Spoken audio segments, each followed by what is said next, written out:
கோடிக்கு ஒரு நூலகம். நீங்கள் வாங்க, இந்த நூலகத்தில் எத்தனை பேர் படிக்கிறாங்க? ஒரு நூலகம் எவ்வளவு ரூபாயில் கட்டலாம்? நீங்களே சொல்லுங்கள்.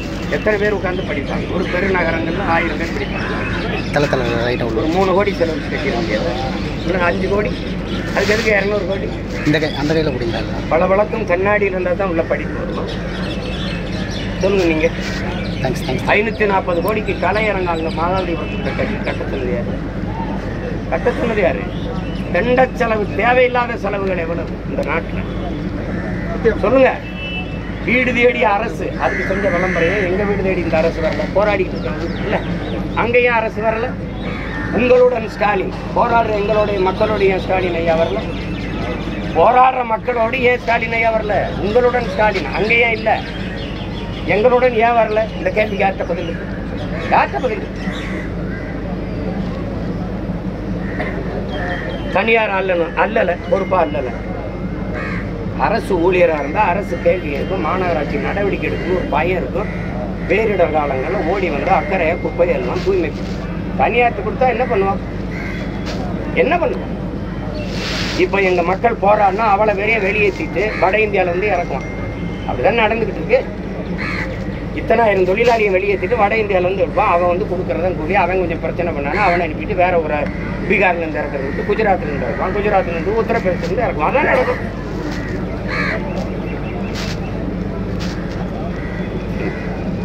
கொள்கை முடிவு எடுத்தாச்சுன்னு அரசு சொல்லுது. எதில் கொள்கை முடிவு? மக்களின் வாழ்வாதாரத்தை பறித்து வயிற்றுல அடிக்கிறதுக்கு ஒரு கொள்கை முடிவா?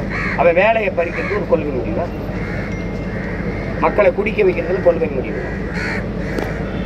டாஸ்மார்க்கை மூட முடியாது, அரசின் கொள்கை முடிவு. பணி நிரந்தரம் செய்ய முடியாது, தனியாருக்கு கொடுத்தே தீரணும், இது கொள்கை முடிவு. இது கொள்கையா? இது கொள்ளையா? இதுக்கு பேர் கொள்கையா? தனியார் முதலாளி கொடுக்கும்போது, உங்களுக்கு ஒரு ஒப்பந்தம் கொடுக்கும்போது இது 2700 கோடி அப்படின்னா நீங்கள் அதில் 200-300 கோடி கமிஷனும் வாங்காமல் கையெழுத்து போட்டீங்களா? சொல்லுங்கள். இந்த துறை சார்ந்த அமைச்சர் வந்து பார்க்கல. சேகர் பாபுக்கு இதுக்கு என்ன சம்பந்தம்? அறநிலையத்துறை தான் இதையும் பார்க்குதா? இது குப்பையில் தான் அறநிலையத்துறை இங்கே சார். சொல்லுங்கள். நேரத்தை கேட்டால் அவங்களோட உட்காந்து தேநீர் சாப்பிட்டாரு, உங்களோட உட்காந்து சாப்பாடு சாப்பிட்டாரு. ஏங்க, எங்களுக்கு நிரந்தர சாப்பாட்டுக்கு வழி சொன்னால் நான் உங்களோட உட்காந்து சாப்பிட்டாருல, உங்களுக்கு டாட்டா காட்டினார்ல, இதெல்லாமா ஒரு பொறுப்புள்ள பதவி பேச்சாரு. பணியாளர்களை மிரட்டுவது, நீங்கள் வரலைன்னா வேற ஆளை வச்சு வேலை செய்வது, அது கொள்கை முடிவெடுத்தாச்சு. கொடுத்தது மாற்ற முடியாதா? அதிமுக ஆட்சியில் கொடுத்தாச்சு, பல மண்டலங்களும் கொடுத்துட்டாங்க, 5-6 கொடுத்துட்டாங்க. நீங்கள் அப்போ என்ன பண்ணீங்க? தெரிஞ்சுதானே நீங்கள் இந்த அறிக்கையை கொடுத்தீங்க? நீங்கள் வந்தால் நாங்கள் மாற்றுவோம்னு சொல்லி தானே சொன்னீங்க. அப்போ எப்படி வாக்குறுதி கொடுத்தீங்க? தெரியாமல் கொடுத்தீங்களா? வெற்று வாக்குறுதிகளை, பொய்யான வாக்குறுதிகளை கொடுத்துட்டு கடைசியாக வாக்க பறிக்க கவர்ச்சிகரமான திட்டங்கள் 1000, 500 கொடுக்குறேன், அது கொடுக்குறேன், உங்களை தேடி. ஓரணியில் தமிழகம்லாம் எப்படி? இப்போ ஓரணியில் தமிழகம் வந்து குப்பை இல்லையுமா? குப்பையை கூட்டி அல்லுமா? ஓரணியில் தமிழகம், ஓரணியில் தமிழ்நாடு குப்பை அல்லுமா? போராடும் வெல்லும் தமிழ்நாடு, போராடும் வெல்லும். இப்போ போராடிட்டு இருக்கு தமிழ்நாடு. எங்கே போய் வெல்லும்? தமிழ்நாட்டை தான் போராடிட்டு இருக்கு. போராடும் மக்களினுடைய கோரிக்கையை ஏற்று அதை நிறைவேற்றுவதற்கு ஒரு பிரச்சனைக்காக இந்த அரசு ஒரே ஒரு பிரச்சனை, ஏதாவது ஒரு பிரச்சனை அந்த போராட்டத்தை அப்படியே நீர் கடிச்சு இப்போ சுதந்திர தினம் வருது, நான் இல்லை அதுக்காக எப்படியாவது வீட்டுக்காக அப்புறப்படுத்திடுவேன். அவசரமாக நீங்கள் மக்களின் மனச்சான்றுக்கே இதை விடுவோம். இது எந்த வழியில் நியாயம்னு சொல்லு, எந்த வழியில் நியாயம்னு சொல்லு. உங்கள் வீட்டிலே ஒரு வாரத்துக்கு ஒரு 4 நாளைக்கு வாசலில் நீங்கள் கொட்ட குப்பை எடுக்கலைன்னா என்ன ஆகும்? நாடே ஏற்கனவே குப்பை மேடாயிடுச்சு.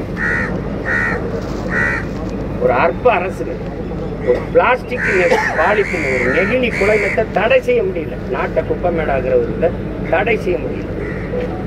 ஏன்னா தடை செஞ்சால் முதலாளி பாதிக்கப்பட்டுவான். முதலாளி பாதிக்கப்பட்டால் அவன்கிட்ட வர வருவாய் பாதிக்கப்பட்டுவான்.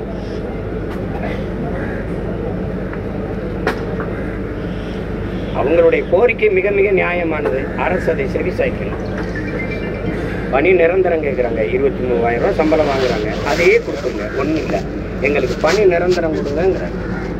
எத்தனை பேர் வெளியில் நிற்கிறான்? 14,000 பேர் ஆசிரியர் தேர்வு எழுதிட்டு பணி நியமனத்துக்காக காத்திருக்கான். அவன் வெளியில் நிற்கிறான். அதுக்கு காசு இல்லை.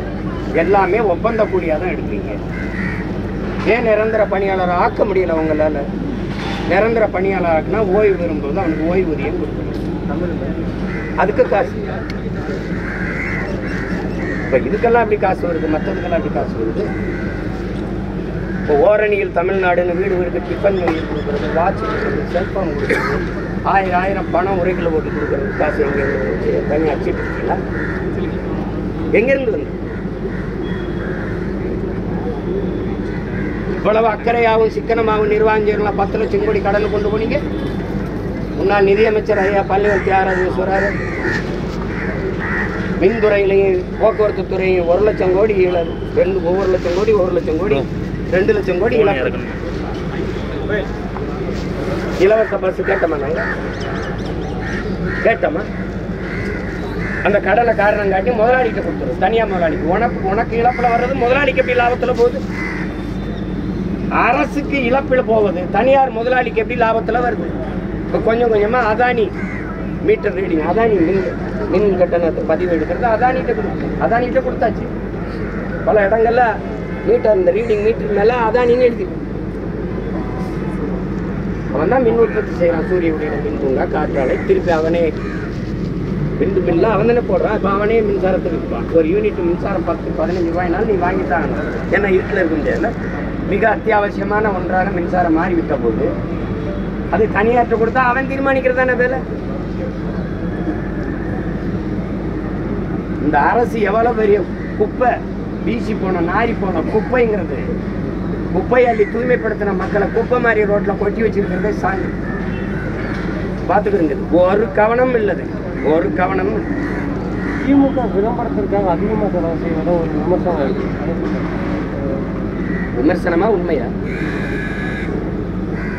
நீங்க என்ன இப்படி ஒரு கேள்வி கேட்குறீங்க? ஒரு விமர்சனம் இருக்குன்னு ஒரு உண்மைன்னு சொல்லுங்க. பெரும் உண்மை.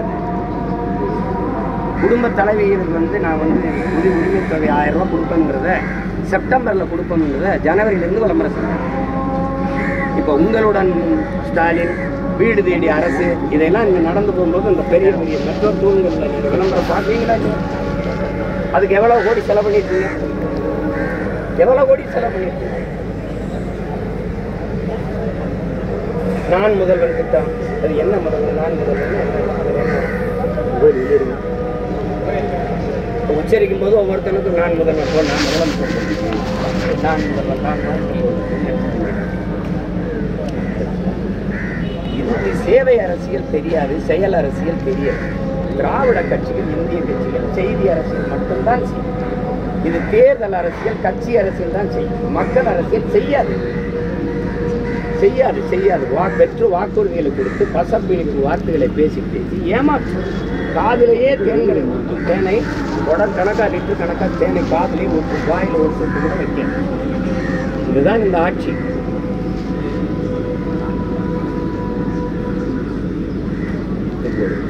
ஒரு நாள் இந்த குப்பைகளை அள்ளி குப்பையை அனுப்பாம அது விடியாது.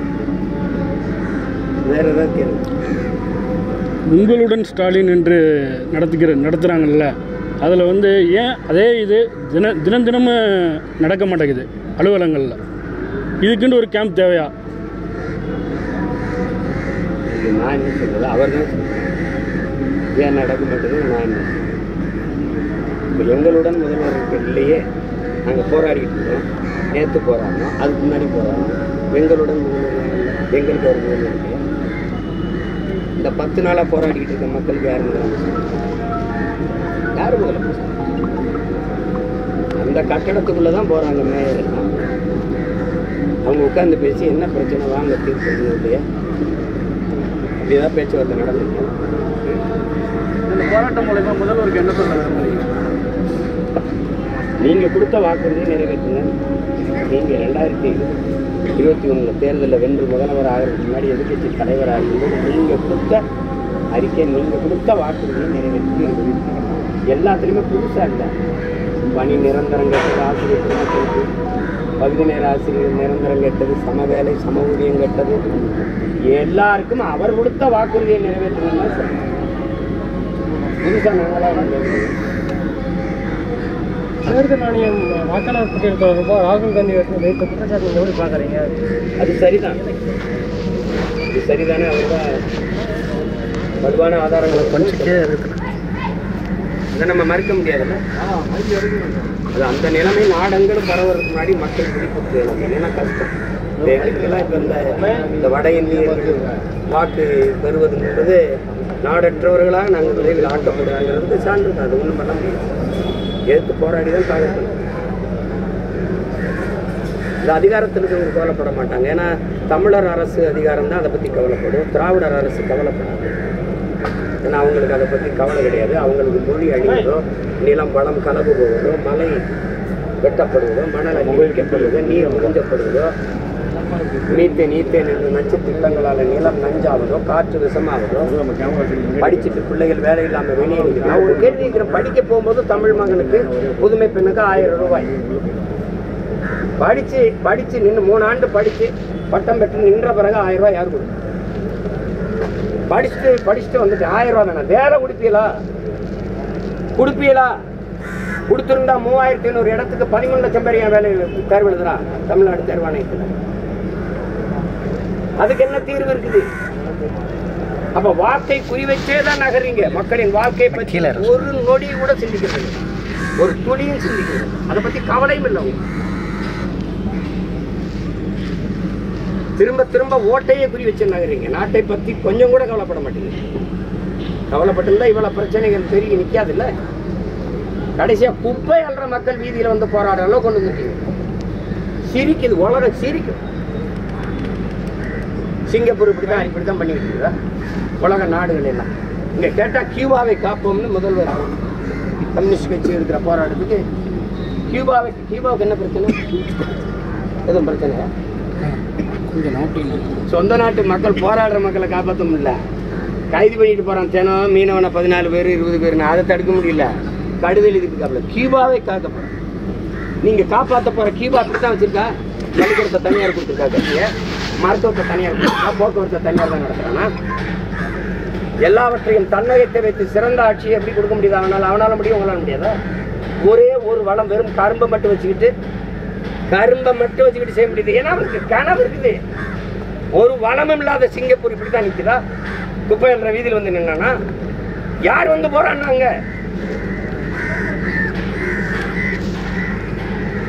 சென்னையில பாதி கூட இருக்காது. உலகத்தின் எல்லா நாட்டு இளைஞனுக்கு வேலை கொடுக்குறானே. எப்படி ஒரு வளம் இல்லாம? கடலை தவிர எதுவும் இல்லையா?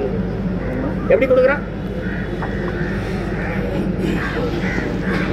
அவனுக்கு ஒரு கனவு இருந்துச்சு, நோக்கம் இருந்துச்சு. அவன் மக்கள் மீது, மண் மீது, நாட்டின் மீது ஒரு காதல் இருந்துச்சு.